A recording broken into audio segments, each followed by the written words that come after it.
में आपको खुशामदीद कहते हैं। मैं असदुल्ला खान हूँ। आज सुप्रीम कोर्ट बार एसोसिएशन के नताइज जो इलेक्शन हुए हैं उसके नताइज आना शुरू हो गए हुए हैं और अब तक के जो नताइज हैं उसके मुताबिक जो हुकूमती ग्रुप है या आसमा जहांगीर ग्रुप जिसे कहा जाता है वो बढ़तरी लिए हुए है और हामिद खान ग्रुप जो हैं उन पर शिकस्त के आसार या बादल जो है वो मंडला रहे हैं और आसार दिखाई देना शुरू हो गए।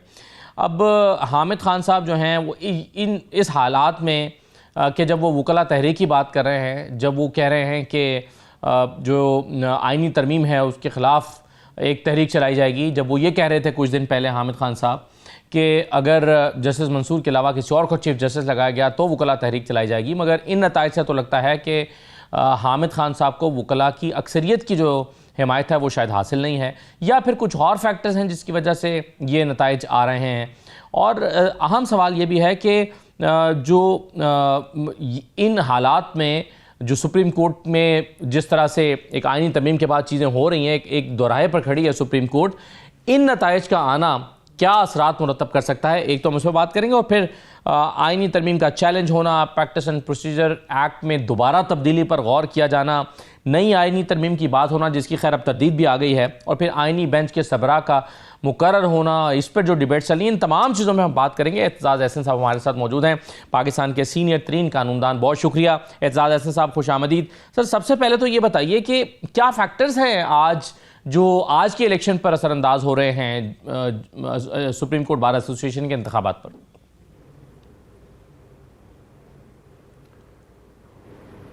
असदुल्ला खान, प्रॉब्लम ये है कि इलेक्शन जहाँ जिसके फॉर्म 45 और फॉर्म 47 का इलेक्शन हो और वो सारे पंजाब में कम अज़ कम मुस्लिम लीग नवाज़ के हक़ में और नताइज आएँ, जबकि फॉर्म 45 जो एक ऐसी दस्तावेज़ है जिस पे हर पोलिंग स्टेशन पे कितने वोट आए, वो फॉर्म 45 जो है वो जी फॉर्म 45 जो है वो उन सब पोलिंग स्टेशंस के को करती है रिप्रेजेंट जी, और उसका जो टोटल होता है वो फॉर्म 47 में हर कैंडिडेट के आगे टोटल नंबर ऑफ वोट्स दे दिया जाता है। अब इसमें आप देखें कि जो फॉर्म 45 जितने भी इलेक्शन कमीशन ने अपनी वेबसाइट पे अपलोड किए वो जेन्युइन थे, उन पे ओवर राइटिंग और उन पे को मसल देने और उनमें तारीफ़ करने और कटिंग और ओवर राइटिंग करने से पहले वो जेन्युइन फॉर्म्स थे। लेकिन आपने देखा और सारी कौम ने देखा कि 4 घंटे के अंदर अंदर उनको इस तरह गायब किया गया कि जिस तरह गधे के सर से सींग गायब होते हैं। सही। और वो उसकी जगह अभी तक कोई उन्होंने वो रिप्लेसमेंट नहीं की। और उन फॉर्म 45 से ये पता लगता था कि पता लगा बिल्कुल कि ये जो फॉर्म 47 में टोटल वोट्स हर कैंडिडेट को दिए हुए वो बिल्कुल जाली और फर्जी हैं। अब इतनी क्रेडिबिलिटी जब आपने ख़राब कर दी एक नेशनल इलेक्शन की, तो फिर ये जो वकला के इलेक्शन हुए इन पे भी लोगों को कोई एतबार ज़्यादा नहीं आएगा मेरे ख्याल में। But it's a very significant move और सिचुएशन फॉर द गवर्नमेंट, बड़ी सिग्निफिकेंट है क्योंकि एक प्लेटफॉर्म उनको मिलेगा और उसका वो भरपूर अंदाज से करेंगे, इस्तेमाल भी करेंगे। और मगर इसमें आप क्या एतजाज़ साहब हामिद खान साहब की ज़ाती तौर पर, क्योंकि कुछ लोग उन पर तनकीद कर रहे हैं कि उनकी परफॉर्मेंस ज़ाती तौर पर अच्छी नहीं रही और उन्हें अब रिटायरमेंट ले लेनी चाहिए और छोड़ देना चाहिए क़यादत को, अभी फवाद चौधरी की मैं ट्वीट देख रहा था, तो आपके ख्याल में हामिद खान इसके कितने ज़िम्मेदार हैं?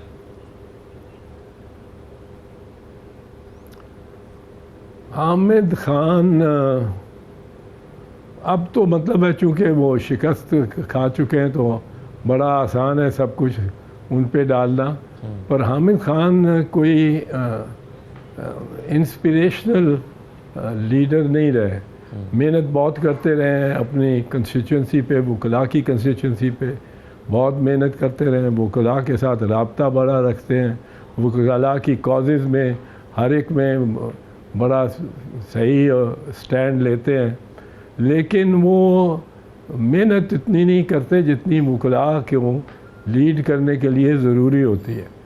और मैं इसका तजर्बा कर चुका हूँ। 2 साल हम एक मूवमेंट इकट्ठे चलाते रहे और सो ये कुछ तो यकीनन ज़िम्मेदारी उन पर पड़ती है, क्योंकि आखिरकार वो अपनी जमात के वकला के लीडर भी हैं, उनके तो अनडिस्प्यूटेड लीडर हैं। अब मैं अगर मान लूँ उनको अपना लीडर, तो मेरा वो ये तो इजाफी है ना, पर पीटीआई में तो he is the top lawyer, top man in among PTI. साहब, आपने लॉयर्स मूवमेंट की बात की है, जिम्मेदारी इसलिए पड़ती है। आप जैसे कि लॉयर्स मूवमेंट की बात कर रहे हैं और कई दफ़ा हामिद खान साहब भी इसका इंदिया दे चुके हैं।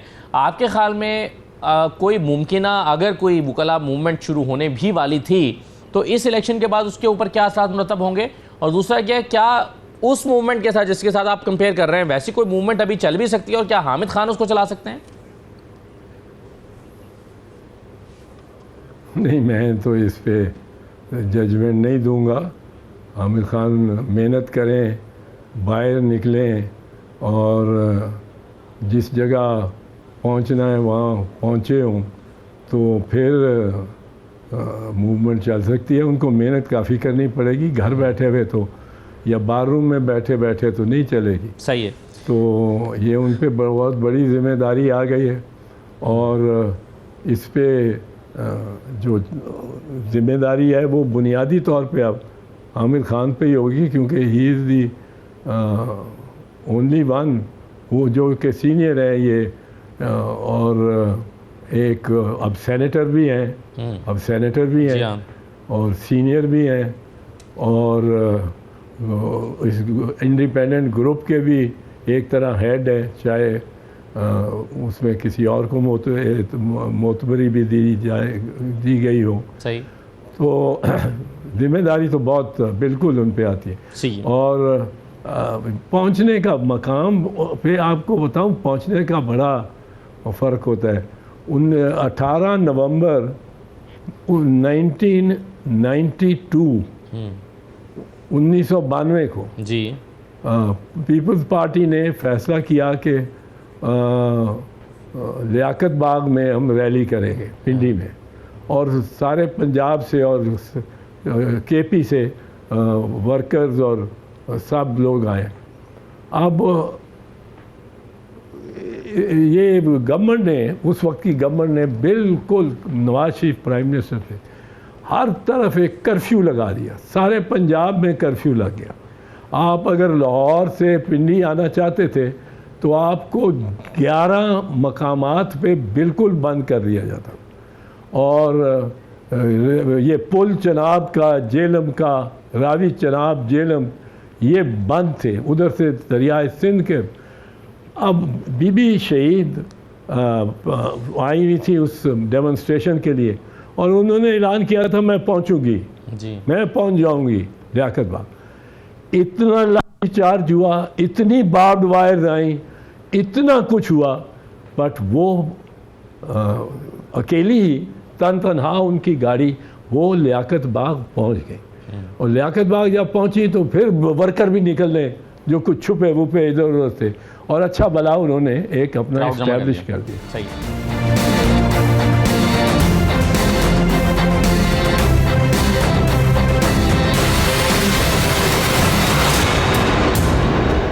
जो मौजूदा सूरत हाल में आइनी सवालात उठ रहे हैं इस वक्त, मैं चाहूँगा कि आपकी मौजूदगी का फ़ायदा उठाते हुए आपकी राय उस पर मालूम की जाए। ये आइनी तरमीम को चैलेंज किया गया है और बुनियाद ये बनाई गई है कि आइन का ढांचा इससे मुतासिर हो रहा है। सुप्रीम कोर्ट गैर फ़ाल हो सकती है, बल्कि मफलूज हो सकती है अगर ये आइनी तरमीम बरकरार रहती है।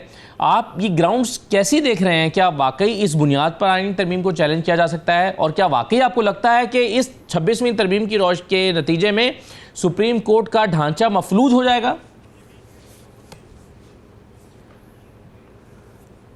देखिए, मैंने तो देखी नहीं वो पिटीशन, जो फाइल हुई है, और मैंने ना उसको मतलब मैंने ड्राफ्ट किया है या उसको, ये आबिद ज़ुबैरी साहब ने गालिबन जी चैलेंज किया सबसे पहले, और उन्होंने ज़रूर कुछ ठोस पॉइंट्स लिए होंगे, और मैं इस पे इसलिए कमेंट नहीं कर सकता हूँ कि उनके ग्राउंड क्या है। लेकिन ये है कि 2015 में जो फैसला था रावलपिंडी बार एसोसिएशन का, उसमें गालिबन 15 शायद जजेस थे जिनका वो फैसला है बेंच पे, और मुख्तलिफ जजेस ने मुख्तलिफ फैसले दिए हैं, लेकिन एक जनरल कंसेंसस उसमें जो आता है वो कि आइन की शिक को उसको तज्जिया किया जा सकता है कि क्या वो आइन के बुनियादी ढांचे के मुताबिक है कि नहीं। आर्गुमेंट ये होती है कि आपने आइन में लिखा हुआ है कि अमेंडमेंट की क्लॉज है 238 और 239, ये 2 आर्टिकल्स हैं, उनमें ये लिखा हुआ है कि आइन को आप अगर तरमीम करना चाहें तो 2/3 मेजॉरिटी होनी चाहिए बोथ हाउसेज में, और ये वो सारा वो प्रोसीजर लिखा हुआ है। अब आइन में तरमीम कर देते हैं जी, तरमीम कर देते हैं, और ऐसी तरमीम करते हैं फॉर इंस्टेंस कि फेडरल नेचर जो है, वफाकी जो इसका स्ट्रक्चर है पाकिस्तान की रियासत का, 4 सूबे हैं, वफाक है, उनके नुमाइंदगी उन सूबों की कौमी असम्बली में सबकी आबादी के मुताबिक है, सो रेशो, लेकिन सेनेट एक ऐसा ईवान बना दिया गया है कि जिसमें चारों सूबों की बिल्कुल एक जितनी नुमाइंदगी है। ये फेडरेशन है, वो डेमोक्रेसी है। सो पाकिस्तान को डेमोक्रेसी भी कहा जा सकता है, फेडरल भी कहा जा सकता है, और चूँकि पार्लियामेंट का इसका है निज़ाम, पार्लियामेंट है, नेशनल असेंबली है, वो वोट डालती है, वो पैसे बजट को अप्रूव करती है, तो इसलिए पार्लियामेंट्री भी कहा जा सकता है। फिर इसमें लिखा हुआ है कि जुडिशरी इसमें आज़ाद होगी। सो जुडिशरी का आज़ाद होना भी एक, अब मैं तरमीम करता हूँ उसमें, या पार्लियामेंट तरमीम करती है, कर सकती है, पर जो वो 2015 के सुप्रीम कोर्ट का फैसला है, और गालिबन 15 जजेस का, उसमें ये कादी फ़ैज़ ईसा साहब की भी बड़ी मुनफरिद जजमेंट है। अब उसमें ये और इससे पहले भी जजमेंट्स आई हैं, इसमें पहले भी जजमेंट आई कि आप करना चाहते हैं तरमीम, जी हाँ, आप तनसीख नहीं कर सकते आइन को रिप्यूडिएट, आइन को एब्रोगेट नहीं कर सकते under by use of this power of 238 239। अब इसके आगे एक कदम फिर ये लॉजिक आता है कि आप कहते हैं कि हम तो तरमीम कर रहे हैं जी, पर आप उसका फेडरल नेचर ही नहीं वो ख़त्म कर देते हैं, प्रोविंसेस को 1 यूनिट कर देते हैं। सपोजिंग पार्लियामेंट अगर नंबर्स हैं 2/3 है, 2/3 दूसरे हाउस में है, वो कर सकती है, वो ऐसा ला सकती है, लेकिन अदलिया कहती है ये नहीं कर सकते, क्योंकि ये तरमीम नहीं है, ये एक फेडरल कॉन्स्टिट्यूशन बॉडी की तनसीख है। ठीक, so this goes beyond the power to amend, और ये बहस चलती है इसमें। अब अगर आप उसका पार्लियामेंट्री सिस्टम ख़त्म कर दें और कहें कि इसकी जगह इनडायरेक्ट इलेक्शन होगा, जिसमें बीडी सिस्टम में अयूब खान की 62 की असेंबली का था, तो को अदालत कहेगी कि ये भी आप तरमीम नहीं कर रहे, आप इसकी तनसीख कर रहे हैं। अब अदालत इंडिपेंडेंस ऑफ जुडिशरी को भी कहती है, और ये कई दफ़ा कहा जा चुका है कि इसमें भी तरमीम हो सकती है तनसीख नहीं हो सकती। सही है। तो ये आप किसने फैसला करना जी है सही है कि ये तनसीख है, ये तरमीम हाँ, है? ये कैसे करना है? सही, वो अदलिया ने करना। हाँ। हुकूमत ये कहती है कि जी पहला जो इजलास होगा जुडिशल कमीशन का, उसमें आईनी बेंच का सरबराह नहीं बैठेगा, 12 लोगों के साथ इजलास हो जाएगा और वो मुंतखब कर लेंगे आईनी बेंच के सरबराह को, और अगला जो इजलास होगा उसमें आईनी बेंच के सरबराह भी शामिल हो जाएंगे। तो इसमें कौन सी मुश्किल बात है? नहीं, आईनी बेंच का सरबराह जो है वो अगर वो कौन नहीं बैठेगा? अगर एक बंदा, एक तो नहीं ना। आप किसका कह सकते हैं कि ये आईनी बेंच का सरबराह है जब इसकी अपॉइंटमेंट ही नहीं हुई, कमीशन ने किया ही नहीं? तो किस किस को बाहर रखेंगे? सब बाहर रहे, क्योंकि आईनी बेंच का सरबराह नहीं। आप भी हो सकते हैं, आप भी हो सकते हैं, आप भी हो सकते हैं, आप भी हो सकते हैं। तो ये इस तरह नहीं है, ये इस तरह है कि अब एक प्रीएम्प्टिव मूव जो हुई है, ठीक, कि इससे पहले कि आप आईनी बेंच को बिठाएं, और कुछ मेरा ख्याल ये यहाँ भी वो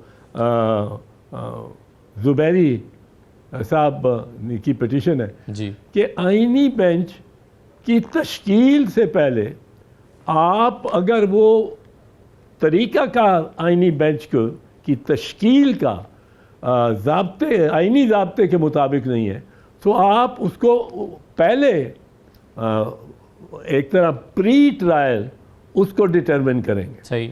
और ये pre trial determination of the forum जो है ये ज़रूरी है। सही। ये बिल्कुल लाजिम है, यू हैव टू, कि ये फोरम ठीक भी है कि नहीं। अब फोरम अगर ठीक है कि नहीं, उसके लिए आपको ये कमीशन के पास जाना पड़ता है। पर कमीशन को प्रिजाइड कौन करेगा, ये अभी आप फैसला नहीं कर सकते। हाँ। तो सर इबाहम बहुत सारे हैं इसमें, आप इनको जी बिल्कुल सही है। साहब आखिर में ये बता दें, ये प्रैक्टिस एंड प्रोसीजर एक्ट जो है इसमें भी तब्दीली लाने का सोचा जा रहा है, गौर किया जा रहा है, और शायद फैसला ये हो जाए कि जो तीसरे जज हैं, यानी इसमें चीफ जस्टिस, सीनियर प्योने, और उसके बाद जो है वो आईनी बेंच का सरबराह में शामिल कर दिया जाए, या फिर इसमें कमेटी में जजेस की तादाद को बढ़ाकर 5 कर दिया जाए। तो इससे क्या इम्पैक्ट आएगा?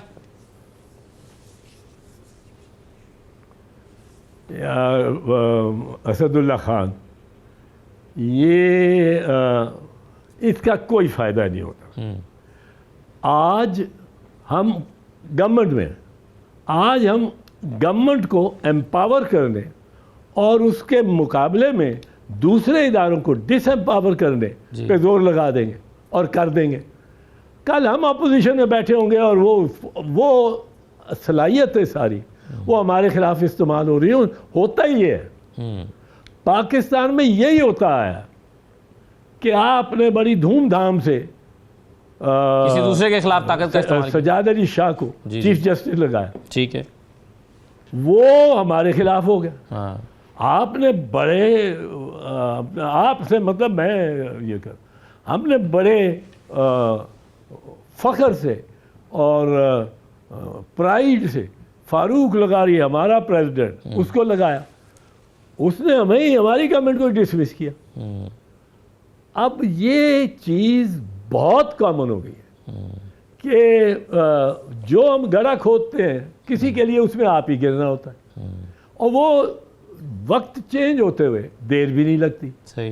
अब इमरान खान जो जेल में बैठा है, अब वो केसेस वो उस ज़माने की उसकी है एक जब उस पर एतमाद था, कॉन्फिडेंस था, क्योंकि बाजवा साहब उसके साथ खड़े थे और उसको गाइड कर रहे थे। सही। बहुत शुक्रिया आपका प्रोग्राम में शिरकत करने के लिए। एक छोटा सा ब्रेक लेते हैं, ब्रेक के बाद वापस आते हैं। आपको दोबारा खुशामदीद कहते हैं। हमारे साथ शर्मिला फारूकी साहबा मौजूद हैं, पीपल्स पार्टी के रहनुमा हैं, MNA हैं। बहुत शुक्रिया शर्मिला साहबा, खुशामदीद। मलिक अहमद खान बच्चर साहब हमारे साथ मौजूद हैं, अपोजिशन लीडर हैं पंजाब असम्बली में, और आबिद साकी साहब हमें ज्वाइन कर रहे हैं, सीनियर कानूनदान हैं। आबिद साकी साहब आपका भी शुक्रिया। मैं तमाम मेहमानों को खुशामदीद कहता हूँ। साकी साहब, सबसे पहले तो ये कॉमेंट कर दीजिएगा, जो आज सुप्रीम कोर्ट बार एसोसिएशन के इंतखाबात हुए हैं, जो नताइज अब तक आए हैं उसमें हुकूमती जो ग्रुप है वो लीड करता हुआ नज़र आ रहा है, सिवाय कराची के जो नताइज मैं देख रहा था, बाकी तमाम शहरों में। तो आपके ख्याल में एक तो इसकी वजूहात क्या हो सकती हैं, और दूसरा ये हामिद खान ग्रुप के लिए इस मौके पर कितना बड़ा धचका हो सकता है? ये टचके वाली तो कोई ऐसी बात नहीं मेरे ख्याल में। ये जो क्लोज मार्जिन से जो एक डिवाइडेड वोट की जो रेशो सामने आई है वो है, तो फिर मैं समझता हूँ ये जमहूरी अमल है। वो कल के इलेक्शन जो हैं वो हर वक्त होते रहते हैं और उसमें शिकस्त व फतह कोई बहुत बड़े मानी पैदा नहीं करती। और लेकिन जो लोग अपनी सोच के साथ या अपनी फिक्र के साथ या अपनी किसी ओपिनियन और आइडियोलॉजी की शनाख्त के साथ खड़े हैं वो लोग खड़े रहते हैं और उनका एक अपना सफर है वो जारी रहता है। बाकी जमहूरी अमल में शिकस्त व फतह तो होती है। लेकिन सर एक ऐसे वक्त पे जब हामिद खान साहब बार बार एक वकला तहरीक चलाने का इंदिया देते हैं, एक ऐसे मौके पर यह साबित नहीं होता कि फिर वकला की जो कसीर तादाद है वो उनके नजरिए की हामी नहीं है? देखें, नहीं, हमारे जो इलेक्शन हैं बार एसोसिएशन और बार काउंसिल्स के, ये 100% पॉलिटिकल ग्राउंड्स पे नहीं होते। इनमें बहुत सारी पर्सनल स्पेस होती है, बरादरी होती है, आपकी जो लिंग्विस्टिक आइडेंटिटी है वो फैक्टर काउंट करता है, आपकी ज़ात बरादरी के मामलात। ये कोई 100% नजरियाती इंतखाबात नहीं होते अनफॉर्चुनेटली, ये जो वकला के इंतखाबात हैं। सही सर, वैसे तो खैर बाकी इंतखाबात में भी ये सारे फैक्टर्स ही होते हैं। हाँ, लेकिन चलो मैं पर्टिकुलरली अपने फील्ड के हवाले से बात कर रहा हूँ। सही है, बिल्कुल ठीक है। इसमें मैं समझता हूँ ना ये किसी को धचका है ना किसी की फतह है। और दूसरी बात ये है कि जो बाशऊर वकला हैं उनकी जो वकला तहरीक है वो हमेशा जारी रहती है, वो रुकती नहीं है। ये कोई ऐसी तहरीक नहीं है जो किसी खारजी इशारे पर चलती हो और फिर रुकती हो। ये अवामी शऊर की एक लहर होती है, अवामी शऊर का एक अपना अंदाज़ नज़र होता है। वो अपने तजर्बात से, अपने शऊर की बुनियाद पर लोग जो हैं वो अपनी सियासी समत का और अपनी राय का वो बनाते हैं जी। तो मैं समझता हूँ इसमें कोई ऐसी बात नहीं है कि तहरीक वकला की, बाशऊर वकला की तहरीक और आवाज़ हमेशा जारी रहती है और बुलंद होती हुई आपको दिखाई देती है। सही है, बिल्कुल ठीक है सर। आबिद साहब ज़रा साथ ही रहिएगा। मैं ये जो पीटीआई ने पंजाब इलेक्शन ट्राइब्यूनल्स की तश्कील के फैसले को सुप्रीम कोर्ट में चैलेंज किया है, मैं इस पर आपसे थोड़ी बात करना चाहता हूँ और जो फिर ग्राउंड्स उसमें ली गई हैं। लेकिन अगर आप इजाज़त दें तो मैं पहले बाकी मेहमानों को शामिल गुफ्तगू कर लूँ। मलिक अहमद खान भच्चर साहब, एक और मामला बड़ा इंपॉर्टेंट है, आज सारा दिन ये ज़ेर बहस रहा। बुशरा बीबी की रिहाई के हवाले से कहीं पर ख़बरें ये हैं कि कहीं पर अली मीन गंडापुर साहब ने कहा है कि उनकी रिहाई में उनका भी किरदार है, और आज अखबारात में ये ख़बरें भी छपी हुई हैं कि Ali mean Gandapur on board थे और उन्हें मालूम था कि वो जो है वो मज़ीद किसी और केस में गिरफ़्तार नहीं होंगी। तो क्या अली मीन गंडापुर साहब कहीं और भी राब्ते में हैं? और फिर ख्वाजा आसिफ साहब की जो ट्वीट है वो बड़ी मानी खेज़ है, वो उनकी 4 अक्टूबर को गायब हो जाने इस्लामाबाद से और आज के इस बयान को मिलाकर देख रहे हैं। मसलन ट्वीट में वो कहते हैं कि बेगम साहिबा की रिहाई और पेशावर रवानगी मामूल की कार्रवाई नहीं, गंडापुर की चालें पहले भड़के मारना, धमकियाँ देना, फिर जलसे जुलूसों से गायब होना, फिर नमूदार होना, आनिया जानिया। और उसके बाद जो लाइन उन्होंने लिखी है वो मुझे गैर पार्लिमानी लगती है, वो मैं नहीं पढ़ रहा। लेकिन उसके बाद वो कहते हैं कि अब पंजाब को खैर आबाद कह के बेगम साहिबा का पेशावर वज़ीर आला हाउस की एनेक्सी में डेरे डालना पस पर्दा दास्तान की निशानदेही है। ये दोनों शख्सियतें किसी नूरा कुश्ती की और मुआफ़ी तलाफ़ी की खबर देती हैं और ये बानी पीटीआई की मर्जी के बगैर नहीं हो रहा। ये क्या हो रहा है? शमीला साहब, आप इस पर कमेंट करना चाहें तो ज़रूर कर दीजिएगा। मेरा सवाल मुख्तलिफ है और वो सवाल 27वीं तरमीम से मुताल्लिक है जो नहीं हो रही, लेकिन फिर भी ज़ेर बहस है। इस पर हुकूमत ने कह दिया कि नहीं हो रही। लेकिन सवाल मेरा ये है कि जो इबाम रह गए हैं, जो खामियाँ रह गई हैं, जिसकी वजह से बहुत से कानूनदानों का ये ख्याल है कि ये तरमीम के नतीजे में आईनी बेंच और उसमें मामला काबिल अमल नहीं हैं, इसका मसला कैसे हल होगा? क्या इसके लिए कोई तरमीम करना पड़ेगी या सादा कानून साजी से होगा या कवायद व ज़वाबित में तब्दीली से होगा? आपके ख्याल में ये भाम कैसे दूर होंगे? जी शुक्रिया खान साहब। देखिए, होंगे कुछ लोगों के खदशात, कुछ लोगों का अभाम होगा, लेकिन जब कॉन्स्टिट्यूशनल बेंचेस कायम हो जाएंगे, उनका काम शुरू हो जाएगा, मामलात स्ट्रीमलाइन हो जाएंगे, तो अभाम खुद ही ख़त्म हो जाएंगे। अब वो अभाम हटाने के लिए या उनको दूर करने के लिए जो खदशात उनके जहन में है, उसके लिए हुकूमत किसी किस्म की कोई 27वीं तरमीम नहीं ला रही।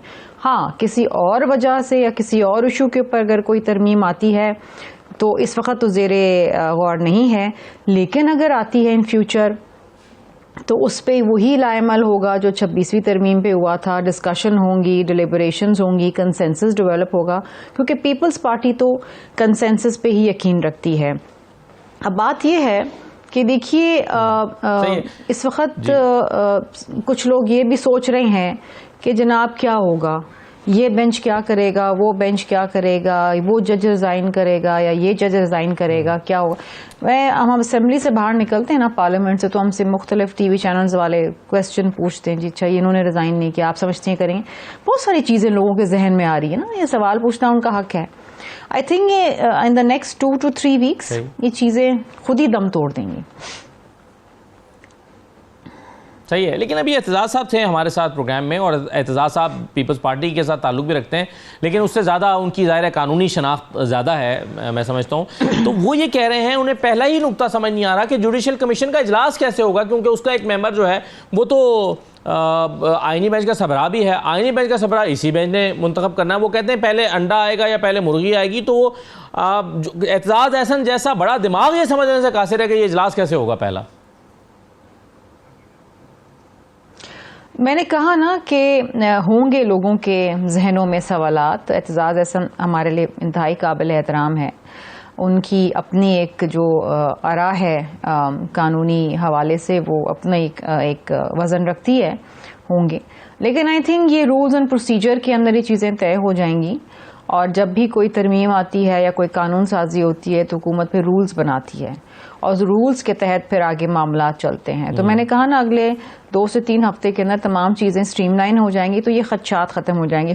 ये एक नई चीज़ है, it's a new thing, constitutional benches for Pakistan. दुनिया के तो 77 ममालिक में कॉन्स्टिट्यूशनल कोर्ट्स कायम हुए हुए हैं, और वहाँ पर तो ये होता है कि जजेस को निकालने का तरीका और इख्तियार वो भी पार्लियामेंट के पास है। हमारे पास तो पार्लियामेंट के पास ये इख्तियार नहीं है, ये अभी तक जजेस के पास है। तो एक इवॉल्विंग डेमोक्रेसी है पाकिस्तान। पार्लियामान अपना जो है इख्तियार वो दिखा रही है, और पार्लियामान अपना वकार बना रही है। जुडिशरी का अपना एक डोमेन है, एग्जीक्यूटिव का अपना एक डोमेन है। तो ये जो ट्राइकोटमी ऑफ पावर्स होता है ना, इसमें कभी-कभी जब फ्रिक्शन होता है तो उसको क्लियर करने की जरूरत पड़ जाती है। रूल्स एंड प्रोसीजर का यस एब्सोल्युटली ठीक है। शमीरा साहब, आप रूल्स एंड प्रोसीजर की बात करिए कि उसके तहत ये हो जाएगा, लेकिन मैं आबिद साकिब साहब, क्या आप समझते हैं कि जो चीज़ें इबाहम की सूरत में हमारे सामने आई हैं, मसलन ये कि ये पहला इजलास ही कैसे होगा जुडिशल कमीशन का, क्योंकि वो नामुकम्मल है, जब तक कि जो आइनी बेंच है वो नहीं बन सकता, फिर बन जाता, फिर ये अगर चैलेंज करना तो कहाँ होगा, फिर जो मुकदमात हैं वो कैसे डिसाइड होंगे कि कौन सा जो है वो आइनी बेंच के पास जाएगा, कौन सा दूसरे कोर्ट में जाएगा। तो आपके ख्याल में रूल्स एंड प्रोसीजर कवायद ज़वाबित बनाकर सुप्रीम कोर्ट ये मसला हल कर सकती है, या इबाहम दूर करने के लिए सादा कानून साजी के तहत कुछ चीज़ें हो सकती हैं आपके ख्याल में? अभी देखें, अभी ये सारे मामला जो हैं ये मेरा ख्याल है आप सुप्रीम कोर्ट में किसी न किसी फॉर्म में जाएंगे, और कोई ना कोई एक देखें एक ड्रास्टिक अमेंडमेंट आई है आइन के अंदर। बहुत सारे लोगों की राय ये है कि ये अनवर्केबल है। अब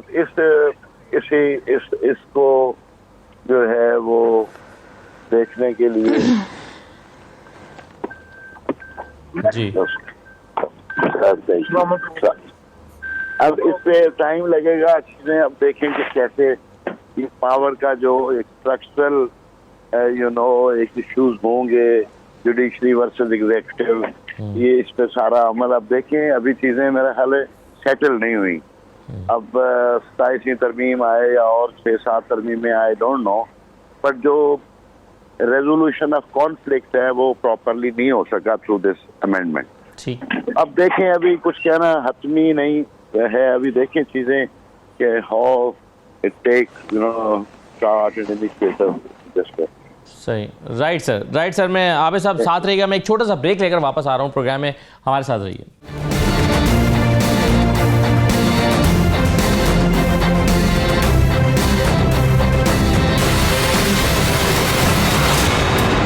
आपको खुशामदीद कहते हैं। शर्मिला फारूकी साहब हमारे साथ मौजूद हैं, मलिक अहमद खान भच्चर साहब हैं, आबिद साकिब साहब से कानूनी राय हम जान रहे हैं मुख्तलिफ मामलात पर। एक बहुत ही अहम चीज़ है, पिछले दिनों राना सनाउल्लाह साहब ने एक बयान दिया है, भच्चर साहब, उन्होंने कहा कि जी जस्टिस मंसूर अली शाह को जो कंट्रोवर्शियल किया है वो पीटीआई ने किया, बार बार ये कह के कि जब वो आएंगे तो फिर देखना ये हुकूमत चली जाएगी और फिर हमारी हुकूमत आ जाएगी। इशारा जो है वो आपका, अगर इस तरह का बयान असद कैसर साहब की तरफ से आया तो ट्राइब्यूनल्स की तरफ था। अब ट्राइब्यूनल्स को पंजाब में जो बने हैं उसको चैलेंज कर दिया गया है। 30 सितंबर का सुप्रीम कोर्ट का फैसला था, चीफ जस्टिस काजी फैसल साहब के बेंच का फैसला था, वो उसको चैलेंज किया गया है। क्या तवक्कुआत हैं अब आपकी सुप्रीम कोर्ट से? आप क्या चाहते हैं, यानी पीटीआई क्या समझती है कि पंजाब के इलेक्शन ट्राइब्यूनल्स दोबारा बनने चाहिए? वो जो 4 ट्राइब्यूनल्स बनाने का इख्तियार सुप्रीम कोर्ट ने दे दिया कि इलेक्शन कमीशन बनाए, क्या आपको उस पर एतराज़ है? देखिए असदुल्ला खान, सबसे पहली बात तो ये है कि कोई भी जज हो, काजी फैज ईसा साहब के बाद हमें उनसे ज्यादा इंसाफ की तवक्को है। और जो मंसूर अली शाह साहब की बात है वो इसलिए हम करते थे कि उस वक्त नंबर था मंसूर अली शाह साहब का, तो हमारा मंसूर अली शाह साहब के साथ कुछ ये नहीं था कि कोई हम उनसे फेवरेटिज्म मांग रहे थे या हमें कोई, अल्लाह माफ करे, उन्होंने कोई फेवर करनी थी, क्योंकि नंबर उनका था। उनके बाद मोस्ट सीनियर जज वो थे, तो हमें यही था कि जो इंसाफ हमें काजी फैज ईसा साहब के होते हुए नहीं मिल रहा वो हमें उस वक्त मिलेगा। पहली बात तो मैं ये क्लियर कर दूं कि उसमें कोई हमने कंट्रोवर्शियल नहीं किया। अगर उस वक्त मोस्ट सीनियर जजेस जो थे काजी फैज ईसा साहब के बाद मुनीब अख्तर साहब होते या अफरीदी साहब होते, तो हम इनसे भी यही तवक्को करते और इनके बारे में भी हम यही कहते। एक बात तो ये क्लियर हो गई। ठीक। दूसरी बात ये देखिए, जो भी एक्ट है काजी फैज ईसा साहब ने जो पिछले साल 1.5 साल में 13 जनवरी का आप उनका एक देख लें, जब उन्होंने हमारे से संभल लिया, जब उन्होंने हमारी जमात को एक ऐसा उस जगह पे खड़ा कर दिया कि शनाख्त भी खत्म करने की कोशिश की, तो ऐसे फैसले जब काजी फैज ईसा साहब देंगे और फिर इलेक्शन ट्रिब्यूनल का अख्तियार जब उन्होंने इलेक्शन ट्रिब्यूनल को दिया और फिर रिटायर्ड जजेस का अख्तियार दे दिया और इस तरह की जो चीजें थी वो तो जाहिर है हमने चैलेंज करनी थी, हम इंतजार में थे। तो हम ये उम्मीद करते हैं कि इंशाल्लाह जिस तरह हमें उम्मीद मंसूर अली शाह, इसी तरह हमें उम्मीद जस्टिस या अफरीदी साहब से है कि वो हमारे साथ इंसाफ करेंगे। हम कोई सही ये नहीं कि हमें को फेवर की जाए, हम तो इंसाफ मांग रहे हैं। अब देखें जी, हमें सियासी पार्टी तस्लीम कर लिया गया है और इलेक्शन कमीशन हमें सीट्स नहीं दे रहा, रिजर्व सीट्स। तो मैं ये समझता हूँ कि राणा साहब की बात इस लिहाज से कोई नहीं, लॉजिकली मुझे नहीं दुरुस्त लगती कि जो भी उस वक्त जज होता हम उसी के बारे में आप कह रहे हैं कि हम बिल्कुल सही है। आप आने वाले चीफ जस्टिस से ये तवक्को कर रहे थे कि वो इंसाफ पर मबनी, आप ये कह रहे हैं, आपका ये मौक़िफ़ है। लेकिन इसमें एक शमीला साहब आईन तरमीम आई, उस तरमीम के तहत 3 जजेस का नाम गया, उसमें से एक जज को चीफ जस्टिस बना दिया गया, फेयर एनफ, सारा कुछ ठीक तरीके से हो गया। लेकिन उसके बाद बाकी जो हैं उनको आइन ये पाबंद नहीं करता कि वो किसी कमेटी में ना बैठें, वो रिज़ाइन कर दें। ये जो हुकूमत की तरफ से या हुकूमती यानी लोगों की तरफ से मौक़िफ़ इख्तियार किया जा रहा है कि उन्हें अखलाकी तौर पर नहीं बैठना चाहिए, या सीनियरिटी अब जो है वो तीसरे के बाद चौथे से शुरू होगी, ये कयास सर अब कौन कर रहा है जजिस को कॉन्ट्रोवर्शियल? आप क्या नहीं समझती कि जस्टिस मंसूर, जस्टिस मुनीब के बारे में इस तरह के बयान देकर भी कॉन्ट्रोवर्शियल किया जा रहा है उन्हें? खान साहब, मैंने तो नहीं सुना इस किस्म का कोई बयान किसी की तरफ से। आई डोंट नो आप किसकी तरफ इशारा कर रहे हैं। हमारे लिए तो तमाम जजेस इंतहाई काबिल एहतराम है, बल्कि जिन दिनों ये 26वीं तरमीम आई थी, ये उनकी राय हो सकती है, वो उसका जवाब खुद ही देंगे। लेकिन मैं आपको बताऊं कि हम जब ये 26वीं तरमीम हो रही थी और फिर जब हो गई और फिर जब ये जजेस की चीफ जस्टिस की तैनाती हो रही थी, तो तीनों जजेस के प्रोफाइल्स आ रहे थे, तो वाकईतन मेरे खुद के लिए ये फैसला करना बड़ा मुश्किल हो गया था कि इसमें से बेहतर जज कौन हो सकता है, क्योंकि तीनों का एक बहुत ही इनक्रेडिबल करियर रहा है। तीनों एचएसओनियंस थे, हेड बॉयज, फिर तीनों ने साथ मिलके चेंबर खोला, तीनों एज जजेस एलिवेट हुए। तो for us, at least for Peoples Party, मैं अपनी जमात के हवाले से कह सकती हूँ कि हम तीनों मोहतरम जज साहबान का इंतहाई एहतराम करते हैं। और मंसूर अली शाह साहब तो हम चाहते थे कि वो चीफ जस्टिस बने, हमने तो नाम वही प्रपोज किया था कमेटी को। जस्टिस मुनीब अख्तर भी हैज़ अ इम्पेकेबल करियर। अब ये देखिए, प्लीज मेरी गुजारिश ये होगी कि किसी जज को कंट्रोवर्शियल ना बनाएं। इन्होंने ये कह के जी मंसूर अली शाह, मंसूर अली शाह, मंसूर अली शाह, ऐसा लग रहा था कि शायद मंसूर अली शाह बस इन्हीं के जज हैं पूरे पाकिस्तान में और किसी के जज नहीं होंगे। इन्होंने खुद इनको कंट्रोवर्शियल बनाया, खुद ये तासुर दिया कि शायद उनका रुझान पीटीआई की तरफ है। ये गलत है। Please stop politicising the judiciary, let them do their work. उनके ऊपर एक बहुत भारी जिम्मेदारी है कि उन्होंने जो है in the dispensation of justice उनका एक बहुत अहम किरदार है। So let's not do this.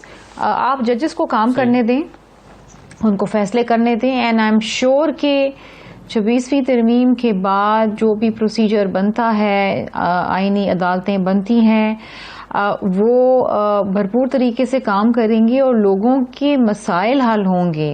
देखिए जस्टिस जो जस्टिस होती है ना, वो ये नहीं होता कि आप 26 साल बाद किसी को इंसाफ फराम करें। Justice delayed is justice denied. सस्ता और फौरी इंसाफ ये आज एक आम आदमी की ख्वाहिश है, जुस्तजू है, इल्तिजा है। और खुदा अब मुझे बड़ी खुशी हुई, मैं उस दिन पढ़ रही थी, आज ही बल्कि पढ़ रही थी कि एक उनकी कमेटी बैठी और उन्होंने कहा कि जो 60,000 केसेस हैं सुप्रीम कोर्ट में, उनको किस तरीके से जल्द अज जल्द जो है वो चला के निपटाया जाए। तो एक प्रोसीजर जो बनाया है मंसूर अली शाह साहब ने, उसको एक्सेप्ट कर लिया गया है। तो देखिए ना, अब ये देखिए कि देखिए वो बैठ के काम कर रहे हैं ना, तो अब उनको काम करने दें। और कल जो फुल कोर्ट मीटिंग हुई है शर्मिला साहब, उसका मौजू भी इसके अलावा कोई नहीं था। बिल्कुल सही है, कल फुल कोर्ट मीटिंग का मौजूद इसके अलावा कोई था ही नहीं कि जो पेंडिंग केसेस हैं उनको कैसे रिजॉल्व करना है। मैं आबिद साकिब साहब की तरफ, जी बिल्कुल सही है आबिद साकिब साहब, सर ये बताइए कि ये जो इलेक्शन ट्राइब्यूनल्स का मामला था, यानी लाहौर हाई कोर्ट के चीफ जस्टिस ने उस वक्त मलिक शहजाद साहब ने नाम भिजवाए और उन नामों को एक्सेप्ट नहीं किया गया। फिर मलिक शहजाद साहब चले गए, फिर नई चीफ जस्टिस साहिबा आ गई, फिर एक नई मुलाकात हुई और उस नई मुलाकात के बाद चीफ जस्टिस आलिया नीलम साहिबा ने 4 नाम बरकरार रखे और कहा कि 4 नाम इलेक्शन कमीशन खुद लगा ले। ये फैसला ये जो हुआ, इसको सुप्रीम कोर्ट से फैसला भी आ गया। अब पीटीआई को चैलेंज कर रही है इस बुनियाद पे, वो कहते हैं कि जी चीफ इलेक्शन कमिश्नर और चीफ जस्टिस की मुलाकात इलेक्शन ट्राइब्यूनल्स की तब्दीली की वजह नहीं बन सकते, यानी जो नाम सुप्रीम लाहौर हाई कोर्ट ने उस वक्त दे दिए थे वो अब तब्दील नहीं हो सकते थे। और दूसरा ये है कि जब जस्टिस मलिक शहजाद साहब ने जो नाम दिया उसको किस बुनियाद पर रिजेक्ट किया गया, ये सवाल तो अभी भी बाकी है जिसको सुप्रीम कोर्ट का फैसला एड्रेस नहीं कर रहा। आपकी राय सर? अभी देखिए, मैंने अर्ज किया है कि अभी एक बहुत बड़ी इंटरवेंशन हुई है जिसमें जुडिशियल स्ट्रक्चर में चेंजेस जिससे हुई हैं। अभी मतलब टाइम लगना है कुछ चीज़ों को समझने समझाने में, डेडलॉक्स हैं, बॉटलनेक्स हैं, प्रोसीजर में क्या करना है ये नहीं करना। अभी नए स्ट्रक्चर के तहत एक चीफ जस्टिस आया है, अभी बहुत सारे फंडामेंटल केसेस जो हैं, नेचर के केसेस जो हैं वो सुप्रीम कोर्ट में आएंगे और पहले से मौजूद भी हैं, उनकी कोई ना कोई फॉर्म जो है। सही। तो ये अब देखें सुप्रीम कोर्ट किस रास्ते पे चलती है और नया चीफ जस्टिस जो है वो किस तरह इसको चलाते हैं। और अभी आईनी बेंच बनने हैं और अभी मतलब ये एक बहुत बड़ा एक मैसिव रिप्लेसमेंट है with in the judicial sector. तो अभी देखें फिर क्या बनता है। अभी तो मेरा ख्याल है चीज़ें थोड़ा सा टाइम लगेगा किसी समझ आती हुई, और ये जो एग्जीक्यूटिव की और जुडिशरी की जो एक टग ऑफ वार है आप कह लें, या वट कि इसको रेगुलेट करना, इसको टुथलेस करना, और बहरहाल वो जो मामलात चल रहे हैं ये सारे पावर स्ट्रक्चर के अंदर चल रहे हैं और अभी उनको अनफोल्ड होने में कुछ वक्त लगेगा। Let's see but Supreme Court takes course और डिसाइड्स अबाउट दिस थिंग। सही है, बिल्कुल ठीक है। बहुत शुक्रिया आबिद साकिब साहब आपका, शर्मिला फारूकी साहबा, मलिक अहमद भच्चर साहब, बहुत शुक्रिया प्रोग्राम में शिरकत करने के लिए। कि आज के प्रोग्राम से इजाज़त दीजिए, अल्लाह हाफिज़।